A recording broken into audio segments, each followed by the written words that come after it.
Vincent Bevins. Hello. Yep. Thank you. Thank you for having me. Yeah. Thank you for joining us. I really appreciate you taking the time to talk with us. Of course. Honestly, really admire your work and not just this, but also the Jakarta method. You said you conducted over 200 interviews. Yeah.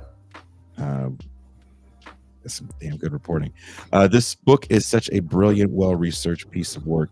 What prompted you to go on this journey and interrogate the 2010s? Thank you, first of all, for the introduction, that question. I've been on this for about 10 years, really.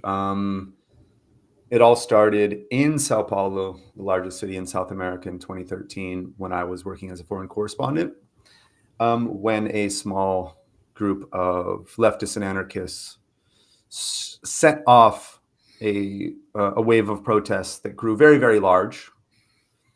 And then ultimately, in the short term and then in the long term, allowed for right-wing elements to take control of what was at least the narrative as to what was happening on the streets, and then to take control of the country. So there's not a direct line from the protests of June 2013 to the election of Jair Bolsonaro in 2018. But living through those years, I, like many, many people in Brazil that had lived through the strange phenomenon of June 2013, I think all of us became concerned with this question. How is it possible that apparently the country can come out in defense of better social services and less police violence, and then soon afterwards, seemingly as a result of those very protests, the country is handed over to a man that decimates social services and celebrates police violence? So from 2013 to 2020, every time that this happened somewhere else, I was always paying attention to be like, I hope this doesn't go the way things did in Brazil. Sometimes it did go that way, sometimes it didn't.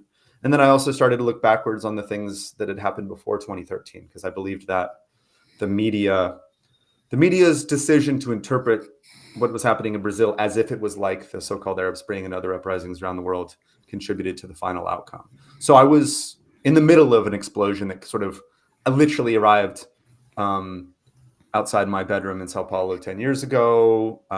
There was no way around it. It changed my life and made the lives of what came afterwards made the lives of many of my friends much, much worse until 2019, 2020, when the pandemic is hitting Brazil, and I decided to pitch this book. So it's really that long, strange mystery that began in June 2013 in Sao Paulo. And you were living there doing reporting at the time, and the book kind of starts off, you're talking about the police repression and how the protests started, about the raising of a fare. I was in Brazil in 2019, and Bolsonaro was cutting pensions. They were doing pension reform, probably. You would have been, yep. And the city, like while we were out, I think we missed a driving day because like everything shut down. And I had never seen anything like that before. They were like lighting tires on fire in Sao Paulo. Yep. It gets rowdy out there. They're really serious about it. And I don't even remember, did the pension reform actually go through? Yeah. Yes. No. Yes, it did.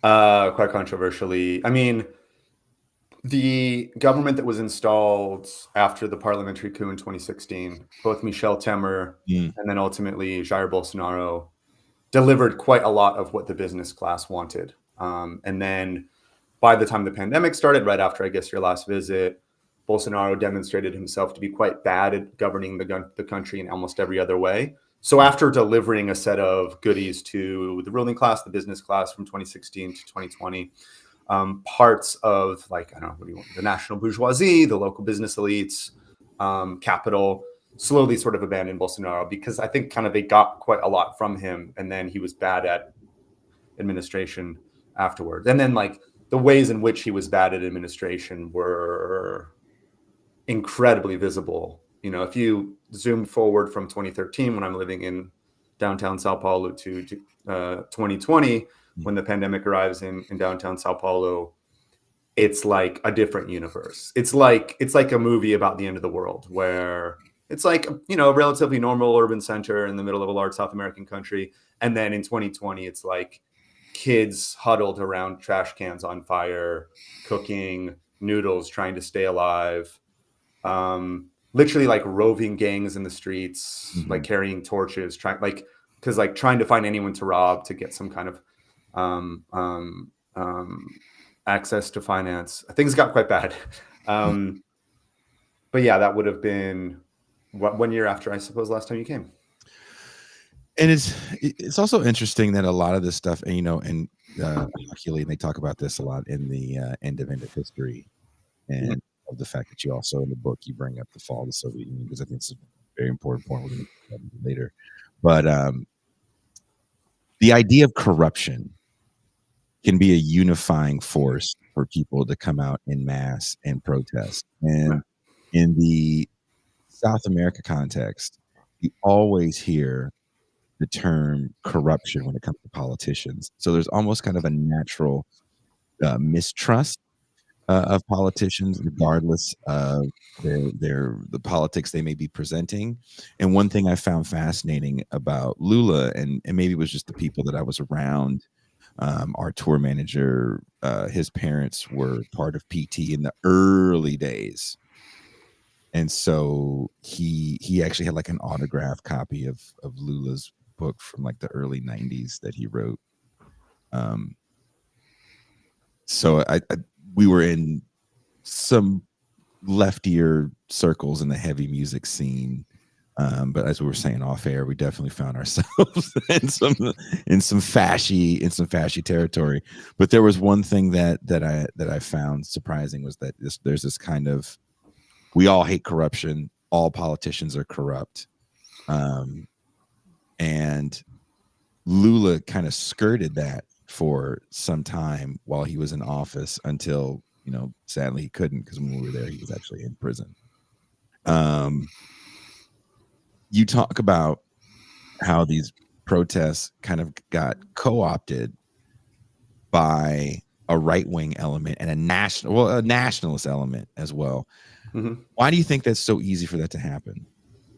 Yeah, that's good. And I think anti-corruption is really interesting, because anti-corruption is something that everybody by definition is against. Like, it's built into the phrase, like it's tautologically true. Like you cannot be pro-corruption. It's like it's by definition something is bad. But then always in the real world, the ways in which you actually do an anti-corruption crusade, the ways in which you actually decide to look at the way that a state is functioning, or try to use judicial or punitive or political solutions to the problem of corruption, always like means something concrete. So like anti-corruption is something that is perfectly suited, that fits right into the kind of vacuum, the kind of confusion that was created by June 2013, which is the same kind of vacuum and confusion which allows for co-optation. So I'll try to explain what that is, because I think hopefully I can connect the two things if I can keep my concentration. The original set of protests in June 2013 was organized by a group called the Free Fair Movement, who all came from basically the anarcho-punk scene.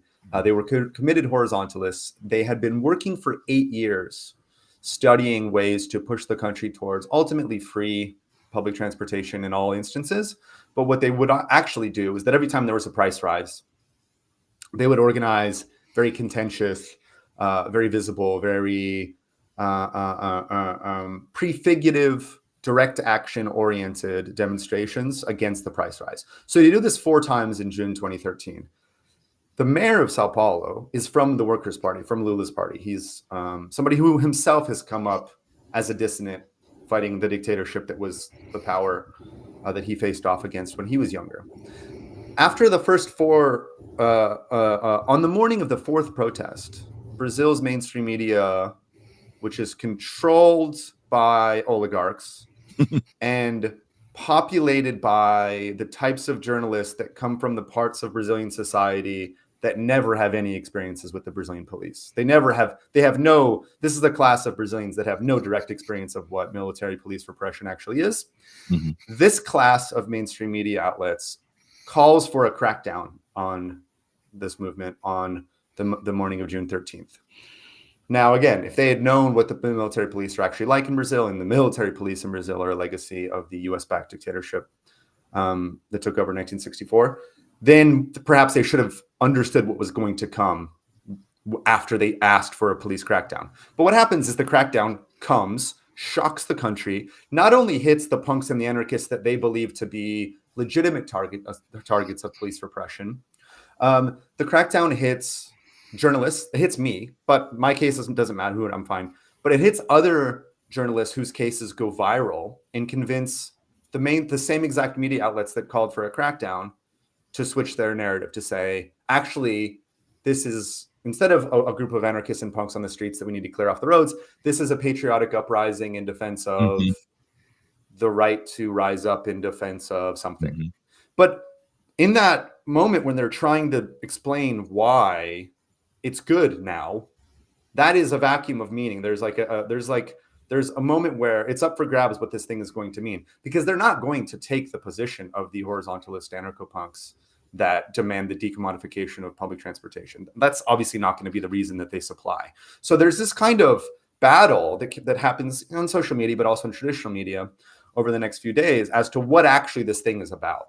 And so the new people that show up on the streets 4 days later, 3 days later, 13th to the 17th, 4 days later, have different ideas and competing ideas about what this is all about. Now, anti-corruption is one of them. And as I said, I think this is one that fits right in there because you can't say you're against it. You know, in practice in Brazil, anti-corruption ultimately became a corrupt far-right crusade that broke the laws in a very corrupt way, with the ultimate goal of putting Lula in jail. But Lava Jato, which has now been discredited. One of the major figures just was stripped of his congressional seat. The other has been declared to have, badly abused his authority by the Supreme Court. But in this moment, when millions of people come to the streets, they come to the streets with a different idea of what the thing is about than the original organizers. And then they enter into conflict with the original organizers. And their idea of what the thing is about often comes from mainstream media. So that has a center-right valence. And then the new arrivals enter into initially verbal conflict with the original organizers. And you said, there's kind of a national tinge to it. And I see, on the first time I see these two groups come into contact, there's a group of young skinny punks, and they see these bulkier, obviously more middle class guys wearing waving flags and wearing yellow Brazil football shirts. Now in 2023, we would very easily recognize these guys as the pre-Bolsonaro movement, proto-Bolsonaristas, right? But at the time, these young punks and anarchists are saying oh no guys, that's not how this works. They're trying to explain how the protest is supposed to be not about vague nationalism. They say no, vague nationalism can lead to fascism. You don't want to just show up, wave a flag. We need to unite behind this particular demand. And the new arrivals were fuck you, I'm not listening to you. I don't care about your shit. And the new arrivals eventually actually physically throw many of the original organizers off the street by the end of the month.